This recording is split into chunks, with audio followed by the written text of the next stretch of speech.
심수봉 씨의 노래 사랑밖에 난 몰라, 이런 노래의 가사를 보면요, 이런 대목이 있습니다.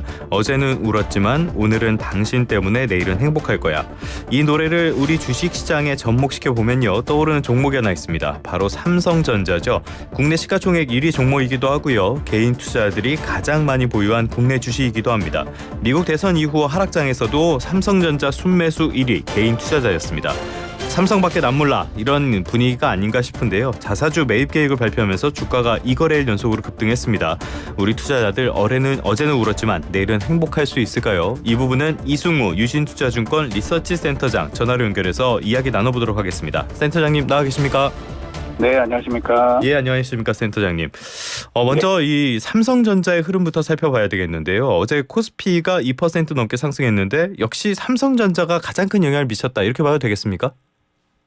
그렇습니다. 어제 삼성전자가 이틀 연속 큰 폭으로 오르면서 지수를 떠받치는 역할을 일부 했다, 이렇게 볼 수 있겠습니다.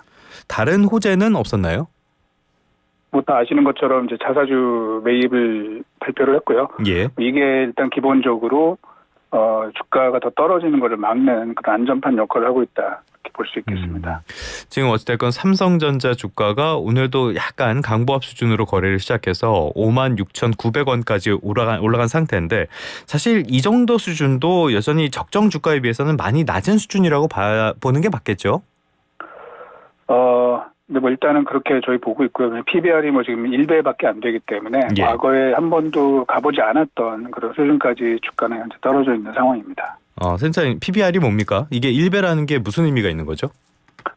PBR이라고 하는 것은 그 자기 자본 가치 대비해서 시가총액의 비율을 나타내는 것이고요. 현재 1배라는 얘기는 삼성전자가 앞으로 추가적으로 올라갈 수 있는 기업 가치가 거의 없다라는 것들을 반영한 거기 때문에 저희가 볼 땐 좀 과도하다라는 것이고요. 과거에 삼성전자가 적자를 내던 시기에도 PBR의 저점은 한 1.1배였었거든요. 예. 근데 이제 이번 하락장에서는 0.85배까지 떨어졌었기 때문에 좀 과거에 저희가 볼 수 없었던 그런 수준까지 주가는 내려간 적이 있다, 그렇게 봐야 될 것 같습니다. 그러니까 전반적인 어떤 밸류에이션 가치를 따졌을 때 굉장히 저평가되어 있는 국면이다.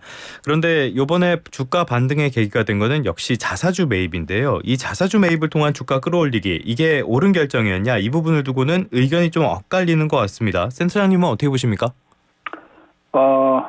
일단 좀 급하니까 사실은 이제 주가의 추가 하락을 막기 위한 그런 조치였다는 점에서 저는 일단은 긍정적으로 보고 있습니다. 하지만 보다 중요한 거는 이번에 삼성전자 주가가 왜 떨어졌는지 저희가 생각을 해보면 자사주 매입을 안 해서 떨어진 것은 아니잖아요. 그렇죠, 결국은 그렇죠. 예. 삼성전자의 반도체 사업의 경쟁력에 대한 의심이 들었고 그거를 해소를 하는 게 보다 근본적인 이 처리 방향이 아니냐, 이렇게 생각을 하고 있습니다.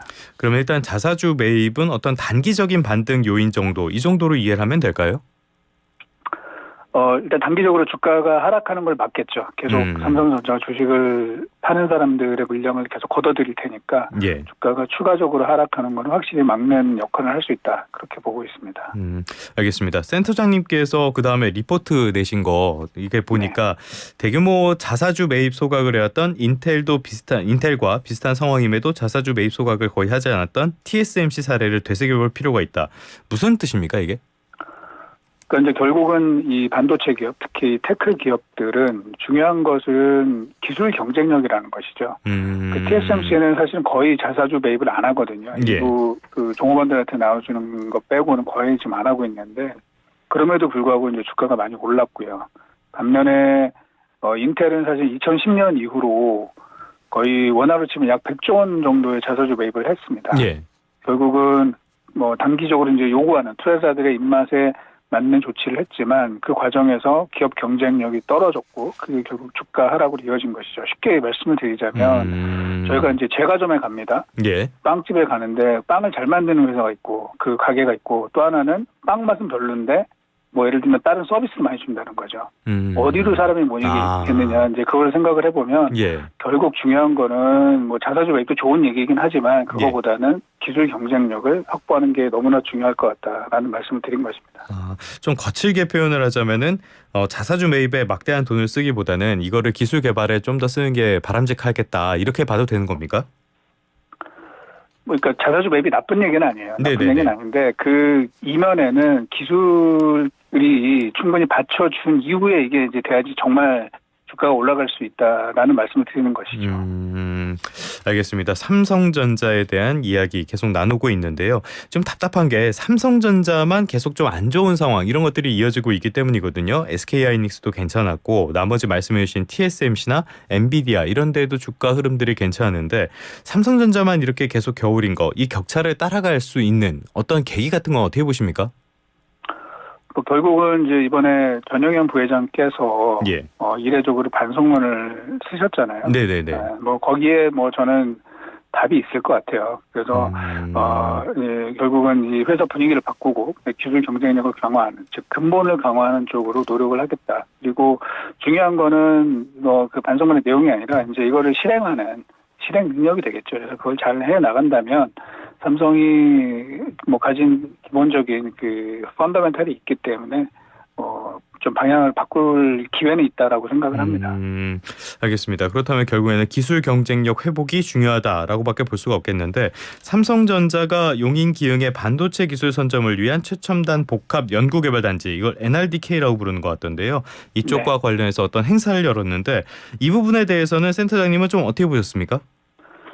그 삼성이 그동안에 투자를 안 한 게 아니에요. 예. 굉장히 많은 투자를 했거든요. 근데 결국은 중요한 거는 그 안에 시스템과 소프트웨어, 그다음에 이 운영을 정말 어떻게 해서 정말 결과물을 뽑아내느냐, 또 경영진의 이 시장을 보는, 또 기술의 흐름을 보는 이 판단 능력이 뭐 삼성전자의 향후 방향을 좌지우지한다고 봐야 되겠죠. 그러니까 투자 금액을 2030년까지 20도 투입 이런 발표도 전했지만 투자 금액도 물론 중요하지만은 그 이상이 더 중요한 부분들이 있다. 더 주문하시고 싶은 분이라면 어떤 게 있겠습니까? 뭐 사실 뭐 굉장히 많은데 제가 뭐 방송에서 이렇게 공개적으로 얘기하기는 좀 그렇고요. 나중에 제가 한번 기회를 마련해서 말씀드리도록 하겠습니다. 그러면 리포트를 기대해도 되겠습니까? 뭐 리포트에도 이제 못 쓰는 부분들이 있거든요. 그거 뭐 나중에 제가 한번 따로 찾아뵙고 말씀드리도록 하겠습니다. 알겠습니다. 그럼 저만 알고 있는 극적인 정보인 걸로 알고 있겠습니다. 반도체 상황 조금 더 짚어보도록 할게요. 조금 더 디테일하게 보면은 삼성전자의 주가 하락을 이끌었다고 보는 게 결국에는 고대역폭 메모리 이 HM 쪽에서의 경쟁력을 확보하지 못하고 있는 이 부분이잖아요. 그런데 지난 3분기 실적 발표를 보면은 유의미한 진전이 있었다라고 이야기를 했는데 어떻게 좀 변화가 있습니까? 변화가 있는 걸로 저희는 파악을 하고 있습니다. 뭐 쉽게 얘기해서 이제 사실은 시장에서 원하는 거는 삼성전자가 애둘러서 애매한 표현으로 얘기를 하는 게 아니라 엔비디아의 제품을 넣느냐 안 넣느냐 이제 이게 중요한 거잖아요. 콜 테스트 통과했냐 못했냐. 뭐 이제 뭐 사실상 이제 지금은 제품을 넣고 있는 걸로 제가 알고 있어요. 근데 이제 중요한 거는 그 제품이 그 엔비디아에 넣는 제품이 그 엔비디아의 그 메인 프로덕트이냐 아니냐 그 부분에 있어서 약간의 논란이 있을 수 있다. 그 정도까지만 제가 말씀을 드리도록 하겠습니다. 그러니까 정말 중요한 제품들 블랙웰이라든지 이런 제품들에 들어가는 것이냐 아니냐 이런 문제가 있을 수 있다. 네네. 알겠습니다. 그러면 다음 세대로 간다면은 6세대 HBM4 이쪽에서는 삼성전자에 어떤 기회가 있을 걸로 보십니까? 일단 이제 삼성이 이번에 그 전현영 부회장이 말씀을 하신 게 근본적인 문제를 해결하고 경쟁력을 강화하겠다고 했는데요. 그게 중요한 것 같아요. 근본적인 문제. 즉 이번에 이제 삼성의 HBM 왜 이렇게 늦어지고 잘 안 됐냐 하는 거는 HBM 패키징 기술의 문제라기보다는 저희가 볼 때는 D램 자체 문제가 있습니다. 그러니까 예를 들면 재료가 안 좋은 걸 가지고 맛있는 음식을 만들어봤자 이게 한계가 있거든요. 근데 이제 지금 저희가 볼 때는 그 원재료, 즉 D램의 자체가 문제가 있었고 그것 때문에 계속 좀 여러 가지 어려움들이 있었는데 그게 해결이 되면은 결국 HBM4는 기존의 HBM3랑은 뭐 여러 가지 측면에서 기술이 많이 바뀝니다. 그래서 그 문제가 해결이 되면 뭐 만회의 기회는 있다. 그렇게 말씀드리고 싶네요. 이 부분도 말씀해 주실 수도 있을지 모르겠는데 D램 자체에 문제가 있다. 이거는 삼성전자 자랑해왔던 그 메모리 반도체 경쟁력에 문제가 있다는 얘기잖아요. 어떤 문제가 있었다고 보시는 겁니까?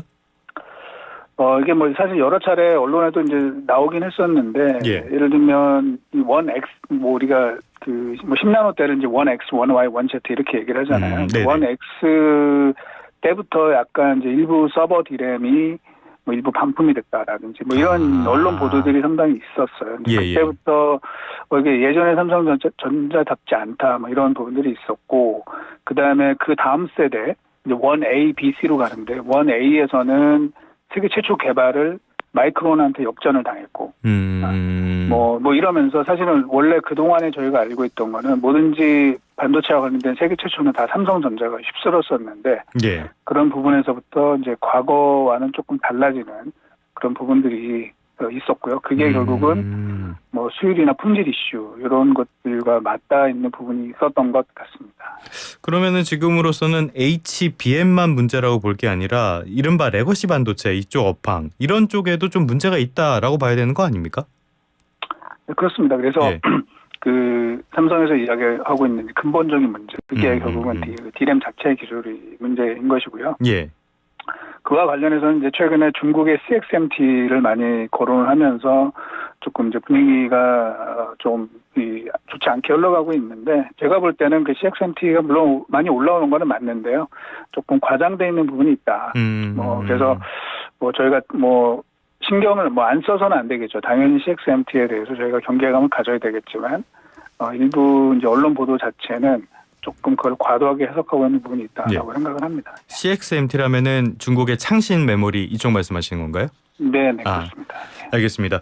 하나 더 삼성전자의 사업 짚어보고 갈게요. 파운드리 이쪽은 지금 1위 TSMC와의 격차가 더 벌어지고 있고 저 뭐 적자도 이어지고 있고 이런 상황이잖아요. 파운드리 전략은 어떻게 가져간 게 적당하다고 보십니까? 이제 이 부분도 마찬가지인데 사실 이미 전략은 제가 볼 때는 10년 전부터 실패를 하기 시작을 했었고요. 그게 이제 누적이 돼서 지금 뭐 적자가 막 굉장히 많이 나고 있는 상황인데 뭐 전략을 논하기 전에 마찬가지로 근본 기술부터 지금은 가다듬고 가는 게 뭐 더 중요하지 않을까 싶습니다.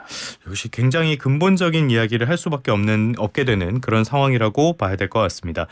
이런 상황에서 우리가 또 눈여겨봐야 될 게 세계 시가총액 1위 기업 엔비디아를 지켜봐야 될 것 같은데요. 이번 주 목요일 날 실적 발표가 예정돼 있잖아요. 어떻게 전망하고 계십니까? 뭐 예를 들면 이제 지난번에 매출액이 300억 달러 정도 나왔는데요. 이번에는 그보다 한 10% 이상 증가한 340억 달러 정도가 나올 걸로 예상이 돼서 실적 자체는 엔비디아 실적 자체는 뭐 계속 뭐 좋은 예상을 상회하는 실적이 나올 걸로 지금 보고 있고요. 중요한 거는 사실은 이제 그거보다는 뭐 어제 오늘 지금 이슈가 되고 있는 블랙웰의 발열과 관련된 문제. 어떤 내용이죠? 블랙웰 과열이? 블랙웰이 지금 발열 문제가 있어서 일부 서버 제품들이 출하가 좀 지연되고 있다. 이렇게 되면 4분기 실적에 좀 영향을 줄 수 있다는 얘기들이 좀 나오면서 어제 엔비디아 주가가 좀 하락을 했거든요. 네, 그 부분에 대해서 이제 엔비디아 측에서 이제 어떻게 공식적으로 설명을 할 건지 그게 더 중요할 것 같습니다. 엔비디아 쪽에 블랙웰 이슈가 있고요. 또 3분기 실적 발표를 한 다음에는 어떤 이야기들을 많이 할 테니까 여기에 삼성전자와 관련된 힌트가 있을지도 모르겠습니다. 내용을 좀 지켜봐야 하겠고요. 사실 우리가 지금까지 여러 이야기를 나눴지만 지금 듣는 분들이 제일 관심이 있으실 부분이라면 역시 삼성전자의 주가 추이가 아닐까 싶어요. 뭐 7만, 8만 원 언제 되냐 이런 말씀 많이들 하시는데 샘사장님 보시기에는 어떻게 중장기적으로 전망을 어떻게 하고 계십니까? 이제 제가 계속 말씀을 드리는 게 딱 하나입니다. 하나 기술입니다. 기술의 경쟁력을 다시 회복을 하면 삼성전자의 이런 포텐셜을 감안했을 때 충분히 올라갈 수 있죠. 지금 전 세계에서 코로나 이후 전 세계 이 반도체 주요 업체들의 주가 상승률을 보면은 삼성전자 꼴찌에서 두 번째입니다. 그 정도로 아주 부진하기 때문에 이거는 저희가 알고 있는 삼성전자가 아니거든요. 그래서 근본 기술력을 회복을 하면 뭐 그 이상도 올라갈 수 있겠죠. 다만 그게 만약에 안 되면 이 회사가 잘못하면은 정말 인텔이나 과거에 노키아 뭐 이런 회사들처럼 역사 속으로 이게 좀 더 침체할 수 있는 가능성도 제가 완전히 없다라고는 얘기 못 하겠습니다. 그래서 중요한 거는 뭐 지금 당장 뭐 주가가 얼마 가느냐 하는 것보다는 경쟁력을 정말 다시 회복하는 그런 모습을 보여주는 게 지금 중요하지 않을까 생각을 합니다. 그렇다면 이 근본적인 기술 경쟁력을 회복했다는 신호, 우리가 무엇으로 이거를 판단해 볼 수 있을까요? 그건 뭐 당연히 시간이 걸리겠죠. 왜냐하면은 뭐 이게 뭐 하나 바뀌었다고 해서 갑자기 실적으로 한 번에 툭 튀어나오는 것은 아닐 테니까. 그렇죠. 그렇지만 이제 저희가 뭐 삼성전자 뭐 내부에 있는 분들의 그 분위기를 계속 듣고 있잖아요. 네. 그럼 회사가 이제 뭔가 바뀌기 시작했다. 이런 시그널들을 저희가 감지를 하게 되면 이제 애널리스트들의 뭐 보고서 톤이 좀 바뀌지 않을까 싶어요. 그러니까 지금은 사실은 예. 뭐 공식적인 보고서야 이제 저희가 뭐 다 매수잖아요. 삼성전자. 뭐 바이 네. 리포트 쓰고 뭐 그러고 있는데 그 안에 이제 행간을 읽어보면은 조금 부정적인 뉘앙스들이 상당히 많이 있어요. 예. 그런 부분들이 좀 바뀌는 것들이 그 시그널이 아닐까 생각을 합니다. 알겠습니다. 끝으로 저희 청취자분의 질문 하나만 부탁드리도록 하겠습니다. 1718번 쓰시는 분이 8만에 들어왔던 삼성전자 개인 주주분이시래요. 삼성에 주문하고 싶은 것 여러 가지 있다고 하셨는데 하나만이라도 알려주세요. 제발이라고 보내주셨습니다. 하나만이라도 말씀해 주신다면 뭐가 있을까요? 그러니까 지금 계속 말씀드린 게 하나죠, 뭐 제가. 다른 건 근본적인 거의 얘기 안 기술 했고, 경쟁력. 근본적인 변화가 좀 필요할 것 같다. 변화 없이 사실은 이제 지금 체제를 지금의 형태를 계속 유지하게 되면은 변화가 안 일어나죠. 그러면 뭐 지금처럼 갈 가능성이 높겠죠. 그래서 좀 많은 변화가 필요하지 않을까라고 생각을 합니다.